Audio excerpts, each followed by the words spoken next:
Assalamualaikum, salam sejahtera untuk semuanya. Saya Lucky Bahtiar dari kanal YouTube Kontak Media. Kali ini dengan cara yang ringan-ringan saja akan sedikit mengulas tentang Scientific Crime Investigation atau yang dikenal sebagai SCI ya kalau disingkat. Jika diterjemahkan ke dalam bahasa Indonesia itu adalah investigasi kriminalitas menggunakan metode scientific ya. Scientific itu artinya ilmiah. Lalu mengapa metode itu yang dipilih? Sebetulnya filosofinya sederhana. Misalnya ada sebuah kain berwarna merah, maka berdasarkan indera penglihatan, siapapun selama tidak buta warna atau bisa melihat dengan baik akan mengatakan bahwa itu warna merah. Tergantung dari bahasa masing-masing. Orang Inggris akan mengatakan red, kemudian orang Sunda akan mengatakan berem, orang Jawa akan mengatakan abang. Tetapi semuanya itu merujuk kepada satu warna yang sama, yaitu merah. Demikian pula misalnya ketika ada durian, selama penciuman seseorang itu normal, ketika diciumkan, dienduskan ya, akan mengatakan itu bau durian. Sehingga apa?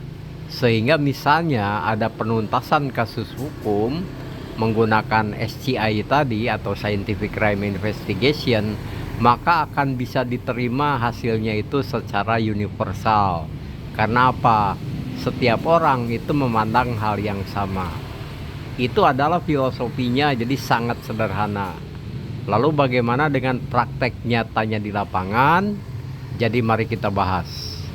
Salah satu barang yang paling mudah dicerna oleh masyarakat luas ya, orang awam seperti saya, itu adalah hasil tangkapan kamera. Kamera itu bisa kamera ponsel, bisa kamera CCTV, dan kamera-kamera yang lainnya. Dalam kasus perampokan di Pulau Mas ya, 2016 yang lalu, itu penyelesaiannya sederhana. Karena apa? Tangkapan kamera CCTV itu merekam jelas siapa pelakunya, berapa orang gitu ya, datang jam berapa, apa saja yang dilakukan. Nah, dengan hasil rekaman kamera CCTV tersebut, maka proses hukum itu dilakukan dengan lebih mudah. Tidak lagi banyak saksi yang dimintai keterangan misalnya. Nah, kemudian kasus Mario Dendi ya. Kasus Mario Dendi ini kan itu hasil dari tangkapan kamera ponsel. Dari hasil tangkapan kamera ponsel itu kan jelas sekali kelihatan apa yang dilakukan, siapa saja gitu ya yang ada di situ. Kemudian korbannya siapa, terhadap korban dilakukan apa.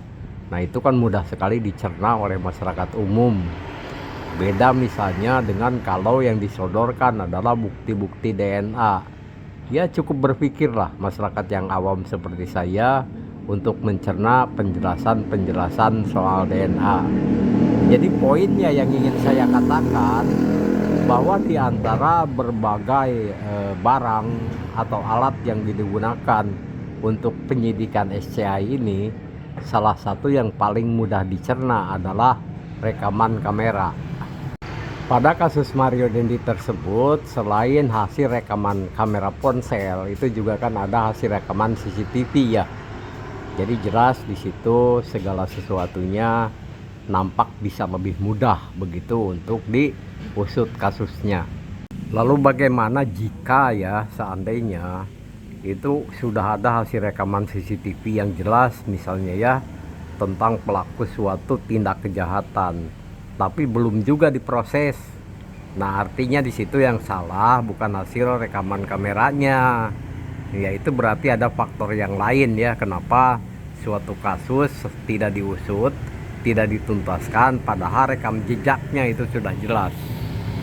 Kasus Pulau Mas, kasus Jessica Kumala Wongso, dan kasus Mario Dendi adalah sejumlah contoh di mana Scientific Crime Investigation itu bisa mengusut tuntas suatu tindak kejahatan. Salah satunya adalah melalui tangkapan kamera begitu.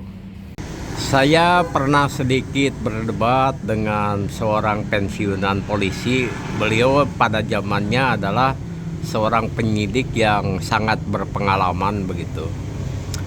Beliau kan mengatakan, ya zaman dulu juga tidak ada tuh yang namanya CCTV, tapi yang namanya kejahatan tetap bisa diungkap. Ya benar, saya katakan benar itu Pak, pada zamannya.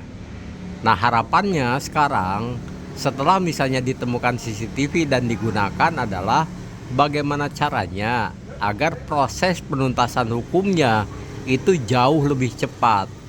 Misalnya kalau saya katakan, zaman dulu itu buyut saya kalau ke Jakarta itu menggunakan sepeda.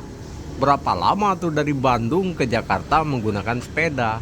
Ya sampai ke Jakarta. Bandingkan dengan zaman sekarang di mana sudah ada kendaraan bermotor. Misalnya mobil atau bis.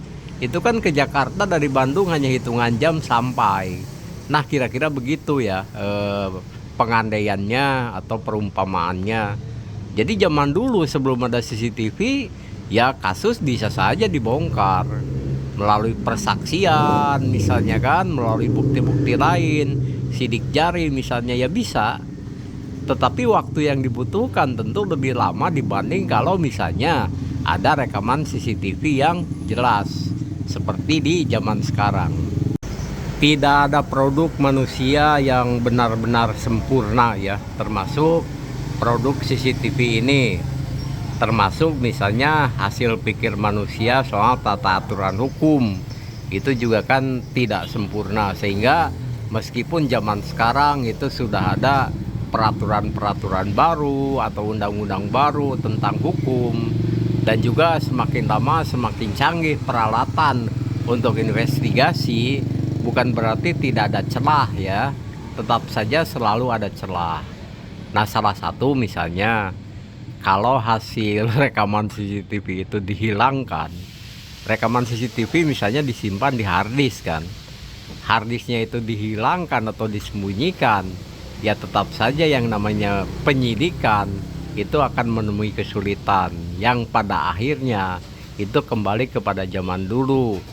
Ya sudah, kalau memang hasil rekaman CCTV-nya tidak ada, kita kembali ke cara lama, yaitu melalui keterangan-keterangan saksi kan, kira-kira begitu.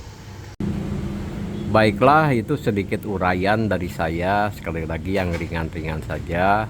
Mohon maaf apabila ada salah-salah kata atau uraian yang tidak jelas. Demikian, saya Lucky Bahtiar dari kanal YouTube Kontak Media memohon maaf dan wassalamualaikum.